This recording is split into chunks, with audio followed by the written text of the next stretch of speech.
Welcome to your channel 80 and above. তোমরা যারা class 7-এ পড়ছো, থার্ড সামেটিভ এক্সাম দিতে চলেছো, তোমাদের জন্য কিন্তু ধারাবাহিকভাবে ক্লাস আসছে। আজকে ডে 2 ক্লাস। যারা ডে 1 ক্লাসটি দেখোনি, ডে 1 ক্লাসে আমি সিলেবাস এবং ইম্পর্ট্যান্ট গ্রামাটিক্যাল কোশ্চেনগুলো নিয়ে আলোচনা করেছিলাম। আজকে রাইটিং।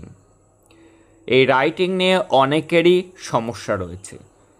যে রাইটিংগুলি এই বছর অর্থাৎ থার্ড সামেটিভ এক্সামে ইম্পর্ট্যান্ট, তার মধ্যে অন্যতম হলো বায়োগ্রাফি রাইটিং। প্রায় 90% স্কুলেই কিন্তু দুটো রাইটিং লিখতে হবে, তার মধ্যে একটি থাকবে বায়োগ্রাফি রাইটিং।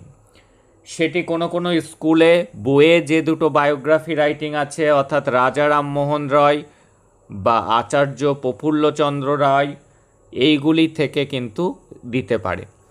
অনেক স্কুলে এর বাইরে থেকেও দিতে পারে, যেমন ঈশ্বরচন্দ্র বিদ্যাসাগর, রবীন্দ্রনাথ টেগর, নেতাজি সুভাষচন্দ্র বোস, এপিজে আব্দুল কালাম, এগুলোও কিন্তু আসতে পারে। আজকে আমি তোমাদের জীবনী লেখা অর্থাৎ বায়োগ্রাফি রাইটিংয়ের ট্রিক্সটা শিখিয়ে দেব।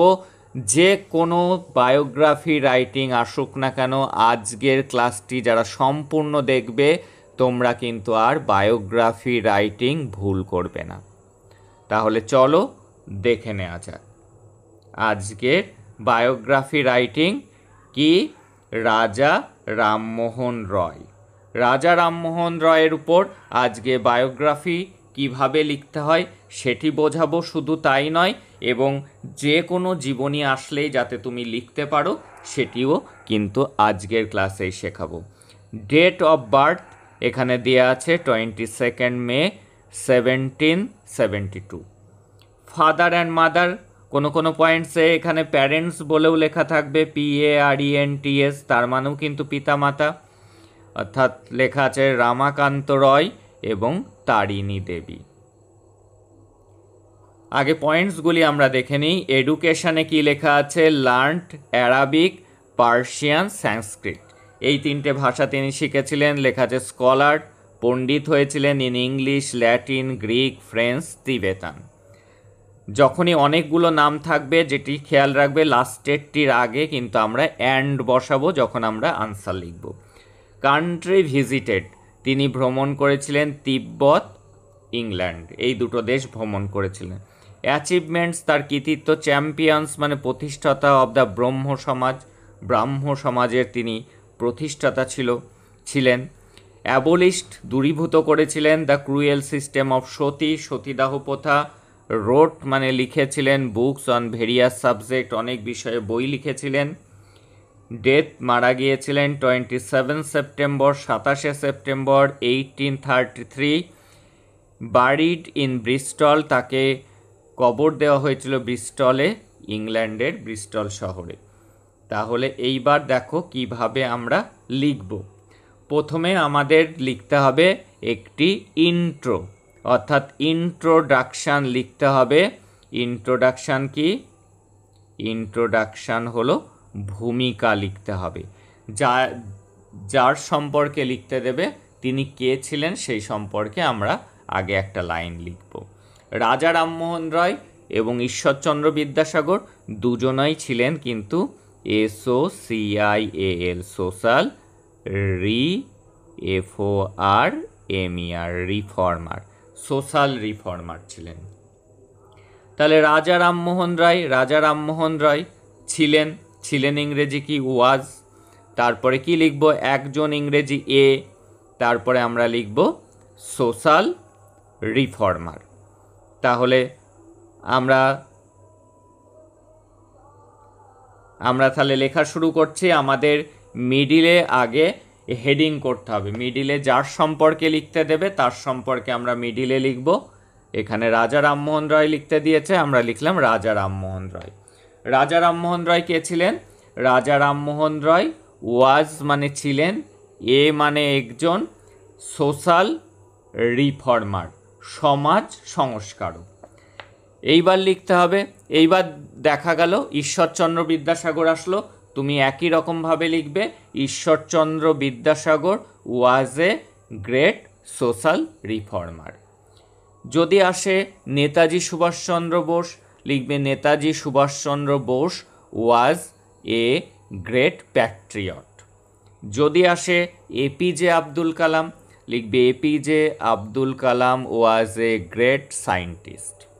যদি আসে রবীন্দ্রনাথ টেগর, তাহলে লিখবে রবীন্দ্রনাথ টেগর ওয়াজ এ গ্রেট পোয়েট। এইবার লিখতে হবে প্রত্যেকের জন্ম তারিখ। হি ওয়াজ বর্ন, তারিখের আগে অন বসাতে হয় অন। এবার যা পয়েন্টে দেয়া থাকবে সেই জন্ম তারিখ লিখবে। এখানে 22 মে 1772। তাহলে আমাদের জন্ম তারিখ লেখা হয়ে গেল। প্রত্যেকের ক্ষেত্রেই লিখতে হবে হি ওয়াজ বর্ন অন, লিখে যে পয়েন্টে যে তারিখ দেয়া থাকবে ডেট অফ বার্থ সেটি বসাবে। ফাদার অ্যান্ড মাদারে কেমন লিখবে? হিজ ফাদার ওয়াজ, তারপরে বাবার নাম, এখানে যেমন লিখতে হবে হিজ ফাদার ওয়াজ রামাকান্ত রয়, তারপরে লিখবে অ্যান্ড হিজ মাদার ওয়াজ, তার মা ছিলেন তারিণী দেবী। তোমার পয়েন্টসেও অন্যগুলো আসলেও সেই একই রকম হবে। যদি বিদ্যাসাগর লিখতে দেয় তাহলে his father was Thakurdas Bandyopadhyay and his mother was Bhagabati Devi.